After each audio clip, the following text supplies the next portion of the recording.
Time for the top 36 running backs for week 15, going through all the matchups, the vibe check, the trends that have been happening lately, and just kind of the data that I've accumulated for this week and ranking them the best I can to help you set the best possible lineup.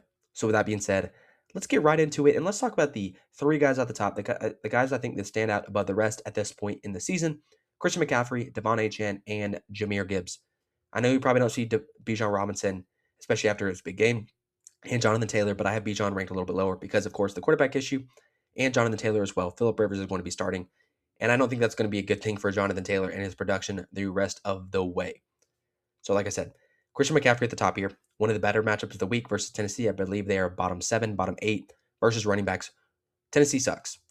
I think they're just going to heavily rely on Christian McCaffrey in this game. I could see him scoring 2, 3 touchdowns maybe this game. They're coming off a bye as well. He's going to be extra fresh, extra rested. I believe he was reported with an illness on the injury report, but I'm not concerned. He's going to play. I wouldn't be, too worried about that at all. Gibbs and Achane, a lot of the same. Two studs, incredible down the stretch of the year, matchup proof because of their prolific receiving profile, and just not a lot you need to worry about with Gibbs and Achane. They're guys who are just going to basically be wide receivers while also getting most of the rushing volume in their offense.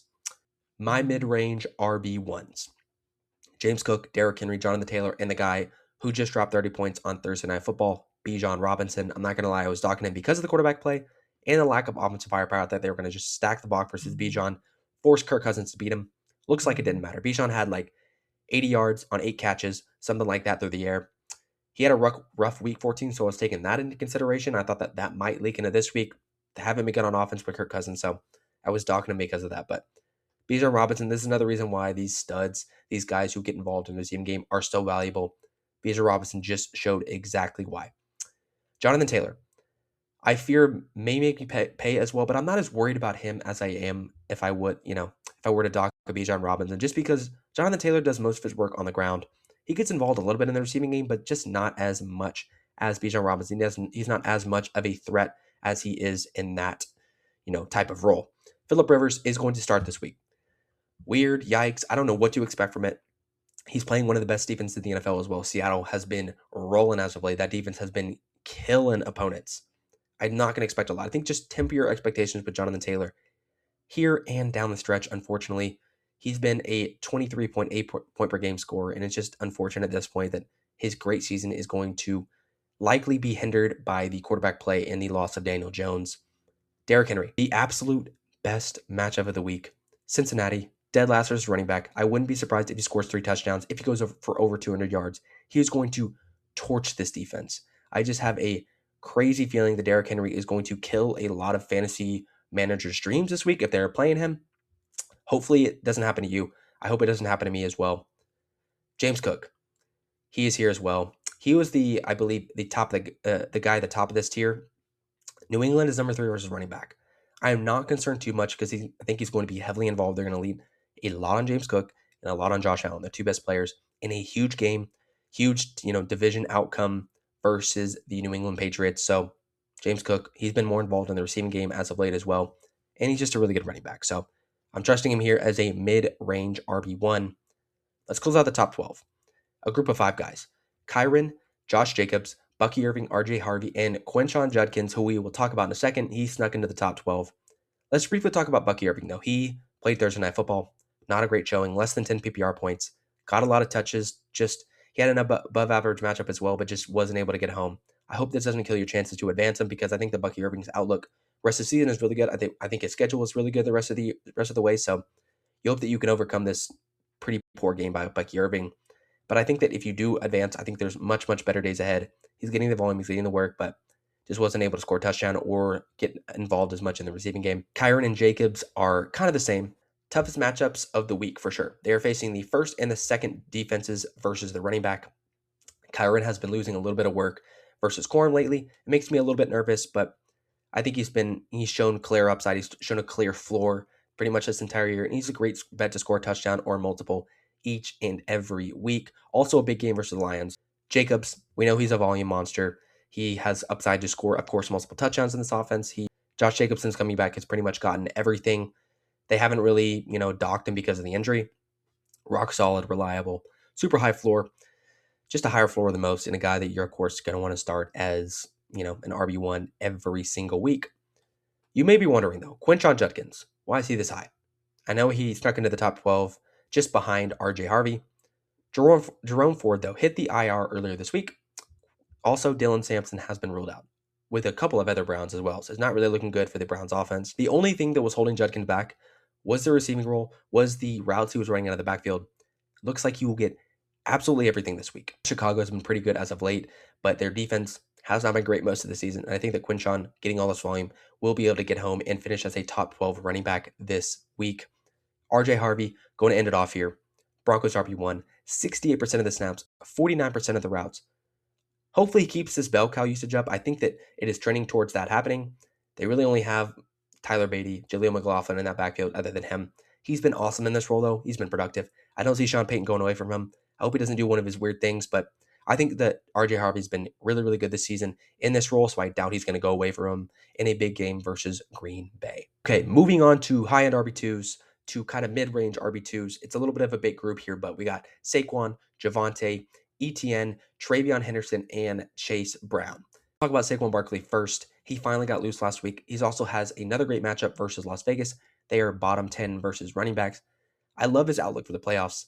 This is a good start. He finally had a big broke off a big run. I don't think he did a whole lot in the receiving game or other than that big run, but you just hope this is a start of something better than what we've seen for most of the season from the Eagles offense and Saquon Barkley in general. But I envision Philly being pretty run heavy versus a terrible Raiders team, a terrible Raiders defense, and especially after Jalen Hurts is coming off a 5 turnover game, they're probably going to want to take the ball out of his hands as much as they possibly can. Javonte Williams next up here. Great role. As we know, Dallas is RB1. He's a volume king. Minnesota isn't an ideal matchup. I believe they're top 10 versus the running back.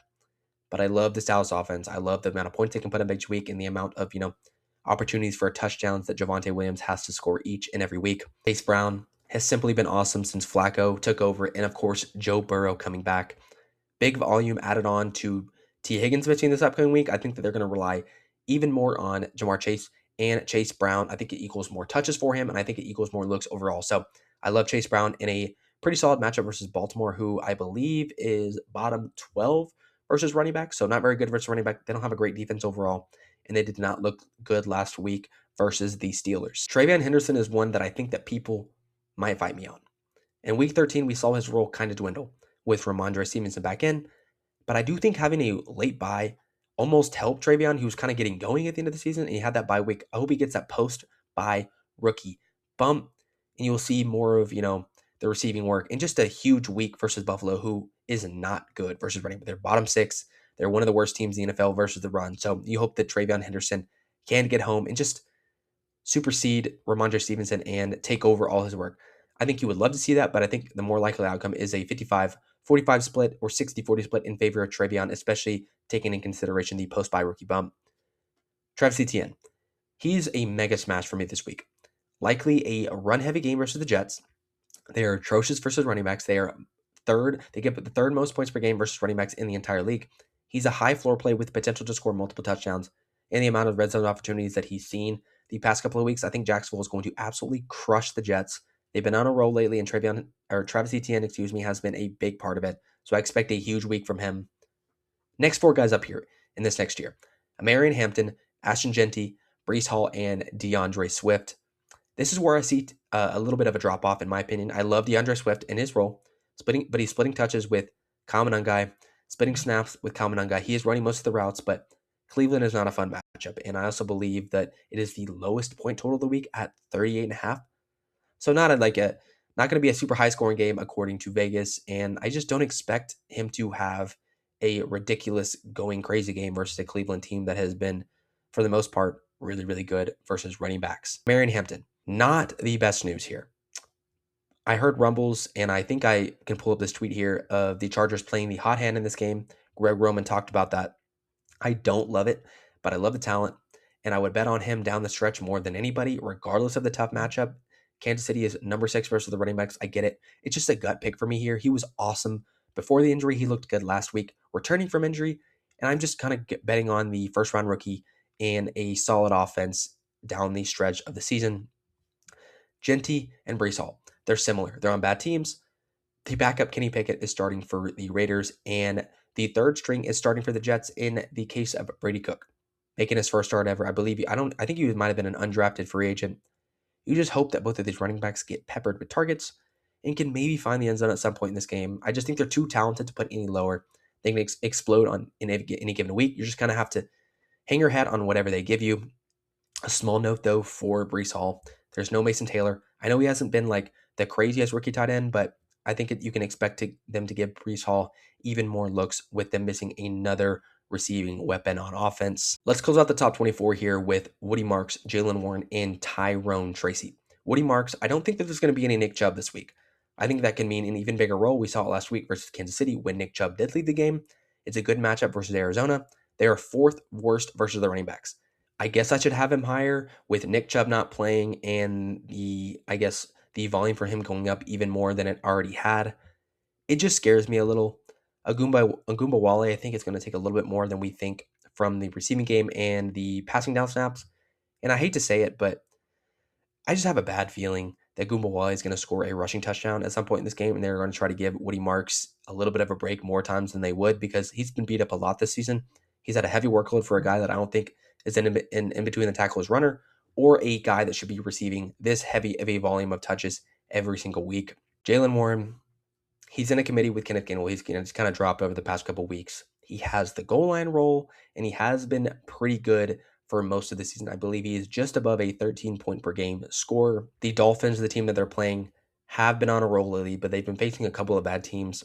I think Warren should be a fine floor play with touchdown upside just because of the role that he has. I just worry about the amount of routes that he's running in this offense with Kenneth Gainwell being out there and just the amount of times that Kenneth Gainwell has vultured him in that aspect. Tyrone Tracy, he's back this week. I thought it was going to be a season-ending injury after he went down with a hip injury before last week's bye. I love the role before the injury, and I love this matchup with the potential role in this game. Washington is bottom 7 versus fantasy running backs, and I just like the upside of Tyrone Tracy as receiving back. We know Devin Singletary kind of mixes in there as the yearling down guy and in between the tackles. May steal a goal line touchdown, but I think with Jackson Dart back, he's going to get plenty of looks out of the backfield in the receiving game, and I just like the upside. Washington's a really, really bad defense, and I'm betting on upside at this point in the rankings. Okay, let's move on to our RB3s. 25 through 36, our last 12 guys are going to be two big tiers, kind of like I did with wide receivers. At the top there, I have Devin Neal. Volume, opportunity, and matchup are all lining up for him in this game. Carolina is bottom 10 versus running back. They are not very good versus the run. It's a great running back to plug into your RB2 spot if you're hurting there, and just a good, solid option. He's been good since Alvin Kamara has gone down with his injury, and just a guy that I semi-trust in a good matchup. Kenneth Gainwell, once again, a tier just behind Jalen Warren. I think he just gets stocked because he's not getting the goal line role. He has been splitting work with Warren as of recently. He has had 6 catches in 3 of his last 4 and a 17.6 point per game score, surprisingly, over his last 4 games. I don't hate it versus Miami as well, so I think that him and Jalen Warren can potentially get you, between 10 to 14 PPR points just based on how the touches have been split and kind of the roles that they have in this offense. Kind of similar to Jalen Warren and Kenneth Gainwell, we're going to have Rico Dowdle and Chuba Hubbard back to back here. Surprisingly enough, because I thought Rico Dowdle, he was pretty much locked in as a top 12 running back, high end RB2 until week 13, what we saw before the week 14 bye. We saw the split go in favor of Chuba Hubbard. We saw Rico Dowdle still heavily involved, but he's not getting a lot in the receiving game. We saw Chuba Hubbard run a lot more routes. I just don't know what to do with this with running back room at this point. The Panthers are not a great offense. They're not an offense where I can lock in both of these guys as top 24 options because they're both going to get home, kind of like how it used to be with Jahmyr Gibbs and David Montgomery. It's just not the case in Carolina, and I'm kind of just going to rank them back to back here. Pick your flavor. I think they're both going to get a sufficient amount of touches. I think they both might be somewhat serviceable. New Orleans is a pretty good matchup as well. It's above average. But like I said, I'm a little bit nervous. I think that they both might vulture each other, just kind of like what we see with Gainwell and Jalen Warren in Pittsburgh. Last 2 guys here, Aaron Jones and Kenneth Walker. I like Aaron Jones a lot in this game versus the Dallas Cowboys. Cowboys give up the 5th most points per game to running backs. RB1 for Minnesota. He's pretty much relegated Jordan Mason to the backup role. But it really hasn't meant much this year in Minnesota. Minnesota's offense has been dreadful. They've been one of the worst in the league. But I think the matchup over anything, I think he warrants a top 30 option here. Kenneth Walker is going to be the last guy here. Honestly, I'm just kind of done with him. He's a semi decent floor play. I get it, but he has no ceiling. Charbonnet vultures the goal line touches. He is inconsistent on a week to week basis, being inefficient, then efficient another week. It just hasn't worked out this year. And I think of course, I took my L earlier in the year, but I'm just done ranking him even close to a top 24 option. I think you can find better options.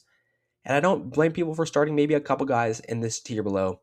I don't have much to say at all other than he is a pure floor play in a semi-decent matchup versus the Colts. The final tier here, Kyle Monangai, Kareem Hunt, Tony Pollard, Blake Corum, David Montgomery, and Chris Rodriguez. It's a little tough in this range, but I think there are some pretty decent plays if you're desperate and kind of hoping for some upside. Kyle Monangai being one of them. Such a pleasant surprise as of late. Cleveland's a tough matchup, but he gets quite a bit of carries, and goal line looks in this offense. He's kind of been splitting those duties with DeAndre Swift. He just isn't getting a lot of the receiving work. He's pretty much David Montgomery in Chicago. And you don't hate it, though. I think that rookie upside is fine. I think that we haven't seen the full potential of Kyle Monangai, but I don't think that, especially with DeAndre Swift being there, we're going to see his full potential at this point in the year. But he's a fine upside play here with a potential to score a couple of touchdowns, especially if DeAndre Swift were to just fumble in this game. I think they're going to turn to Kyle Monangai and rely on him like they did a couple of weeks ago. Kareem Hunt, Kansas City RB1. Like I kind of said with Aaron Jones, it hasn't meant a lot this year. I love the opportunity. I love his potential to find the end zone in a must-win game. He's getting everything. Pacheco's pretty much been relegated, like I said, to a backup role. Basically made Pacheco a nothing burger, which has been kind of sad for a guy that I thought was going to bounce back after a tough last season. But Kareem Hunt, they bring him in. He's like 30 years old. He's your RB1 here. He's reliable for them. I think he's a fine play. He's a fine floor play. He's probably going to get you between 10 to 12 points, 9 to 13 points. But at this point in the rankings, I don't think you can ask for too much. And I think, if you need it, Kareem Hunt is here as a mid to low end RB3. Tony Pollard. Let's talk about him because he's coming off a crazy week, like 160 yards rushing and 2 touchdowns. I don't expect this to repeat, but I imagine Tennessee rides the hot hand. San Francisco gives up a ridiculous amount of receptions as well. I think that can help Tyjae Spears more than anything and kind of make him a decent play as like a top 40 option. But this could lead to just Pollard getting more looks out of the backfield. And, he had a super solid game in week 14. Blake Corum, emerging as a threat to Kyren as of late. Big week 14. He's gotten home, I believe, the last 2 games. He's been pretty solid. He's facing the number 1 defense in the NFL versus running backs, though. Detroit does not give up a lot versus the run, and him being the second fiddle to Kyren in a big game, I doubt that they rely on him over him. But like I said, it could be worse at this point in the rankings. David Montgomery all the way down here. People may be wondering exactly why if you didn't watch the lessons learned video. Had a season low 30% snap rate. It's also a bad matchup versus the LA Rams, who are number 4 versus the running back on the year. He also only had 6 carries last week. I think you're just praying for a touchdown.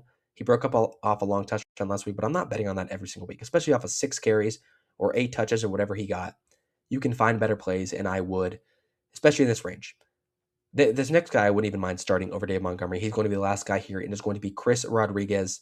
He's getting most of the carries for Washington, but it's the Commanders' offense. So Jane Daniels, hurt again, probably gone for the entire season. Marcus Mariota steps in, getting no receiving work.